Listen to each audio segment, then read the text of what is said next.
Who's to say? Is it? Is it doing what it's supposed to? Seems like it is. Facilities. 2020. Now let me tell you something. Let me tell you a dirty little secret about these facilities right here. This is not going to be your most profitable business necessarily, but this might be one of the most profitable things you own in the entire game. It's not really a business, so it's hard to call it that, but this is something Rockstar has not seemingly been able to fix. And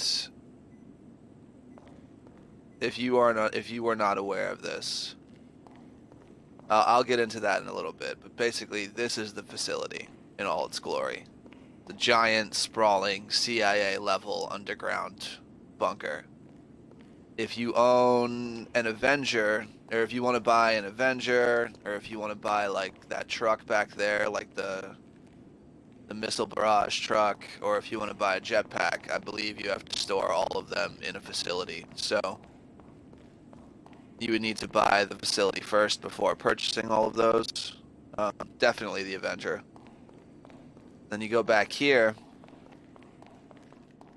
and first and foremost, you're gonna want to choose which location you buy. Now, there's a bunch of different options, but if I were you, I mean, the one I went with is right next to my hangar and my bunker here at Lago Zancudo. And you can't see it, but it's a very reasonable price. It's only 1.65 million. A lot of people really like this location, but it is $3 million. So I would highly recommend this. You normally can just drive right out and like go right to wherever you need to go, and it's just very efficient, and it's a nice location. As far as all of these things go, this is all going to be some pretty pricey. And when you first buy it, like the facility style and graphics can range from like 200 to 400 grand. Like this can range from like 90 to 200 grand. Orbital cannons 900,000. Security room is another 800,000. A lounge is 340,000, and sleeping quarters is another 300,000. The only thing I would definitely buy is a sleeping quarters, because it allows you to spawn here, and that's always really useful. Like, these things are fun and all, like, they're all cool. I'll show them off briefly really quickly, but like the style on the wall, I paid like 90 grand for. Like the colors of red and white, I paid 90 grand or however much for. This is the security room. They have free guns on the table you can pick up. That's kind of fun. They've got weapon lockers in here that you can mess with. They just come with it, and you can send strike teams after people or surveil them if you go on this terminal right here. It's pretty sweet. I forget how I unlocked the free version of the first one, but there's a way to do it. Also, IAA, that's for beating the first act of the Doomsday Heist. You get a little trophy there. How can I help you? She just has... Oh, I forgot she has snacks. Nice. Give me all these snacks. I need snacks. 1 second. Bear with me. You hear me tapping A all that? Alright. You get this mine and this submarine here for beating the second act of the Doomsday Heist. And then all the way down here, you got your sleeping quarters. I'm sure you can like mess with it and add certain styles to it, but again, that's all cosmetic. And if you're buying this place because you're short on cash and you want to make money, then I would avoid buying any of this stuff. The orbital cannon room here is dope, but even after you spend that 900,000, it costs you 500,000 to use it, or 750,000 if you want to automatically target them. So I rarely use it.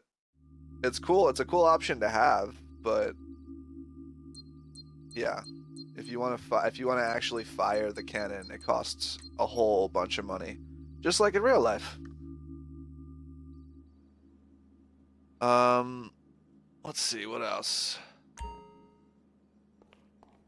You come back over here, and this is the lounge type area, and again, do not buy this if you're just buying this place to make cash. Now, the dirty little secret I was talking about. This heist right here, I think if I walk in here, it's just going to put me in the heist finale. Nice, good. So this is like the heist finale room, and this is where you launch all 3 acts of it, and where you unlock a lot of stuff. There's really no upgrades to buy for this place or anything, but you do have to pay setup costs to do this. And these heists are some of the best content in the game. If you've never done them, you owe it to yourself to at least do them once. But this place is pretty expensive. I mean, overall, even if you don't buy any bells and whistles, it's going to be like $2 million. But you do that, you do the first heist, you'll get a decent payout. You do the second heist, you'll get a decent payout. You do the third act, and that shit is really hard and really crazy, but you'll get a very good payout also. The dirty little secret, the thing they haven't been able to fix. There's a glitch at the end of really any of the acts, but Act 2 is where it's most effective, the Bogdan Problem. You can go into this mission with 2 to 4 people, unlike the first heists.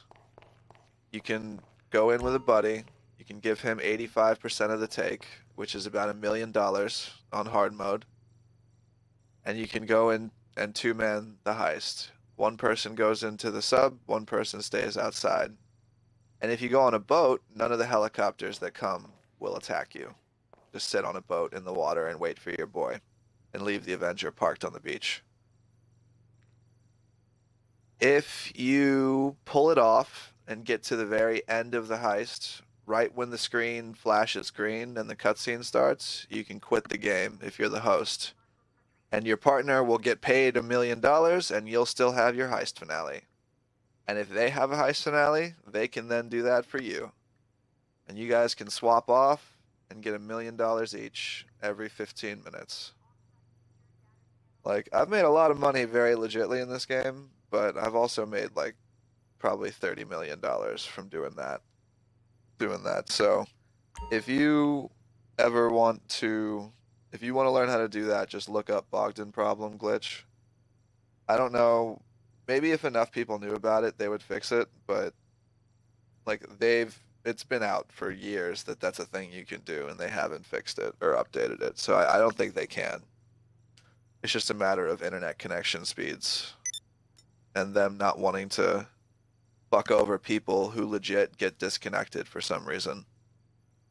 So yeah, that's a little fun fact. If you're not interested in replaying a mission over and over again, though, then I would avoid this whole property and facility entirely. I mean, except for... Actually, never mind. I take that back. You owe it to yourself to play all 3 of these heist acts at least once. And then if you want to have one of the most profitable things in the game, I mean, if you'll notice, I've got a heist finale for Bogdan ready. And my friend does also. So we could do that at any time. Just give each other $1 million and keep on doing it. If you mistime it, or sometimes if you do it like twice in a row, like you can lose your heist, and then you'll just have to reset it up and do all the setups again, and it's kind of annoying. So ideally you want to be able to skip all that. But yeah, I mean that's pretty much an update. That's the only reason you're gonna... That's the main setup. Blah, what am I trying to say? Yeah, that's it. That's basically a rundown of the facility for 2020. Nowadays, I'd say the casino heist is way more popular, and you might have a harder time finding a group trying to do Doomsday with you, especially because you need people on the preps, and if someone dies, you guys fail. I'm pretty sure. I think that's how it worked. It's been a while, honestly. But yeah, I'm pretty sure if anyone dies, you guys fail the mission, unless you put it on normal. And you have team lives, but you still are like putting your own lobby, so it's a whole thing. Like the new preps are way easier to do. So if you're a new player, I would recommend buying an arcade or a bunker first and grinding up some money there, and then deciding either if you want to buy the nightclub or this facility here. And then you'll start to make fucking bank, and your stats will start to look like 480 million or 534 million. Goddamn. All right. Hope you enjoyed. You know the spiel. Like, subscribe, any of that stuff. All of it helps. Really appreciate you stopping by. And until next time. Later.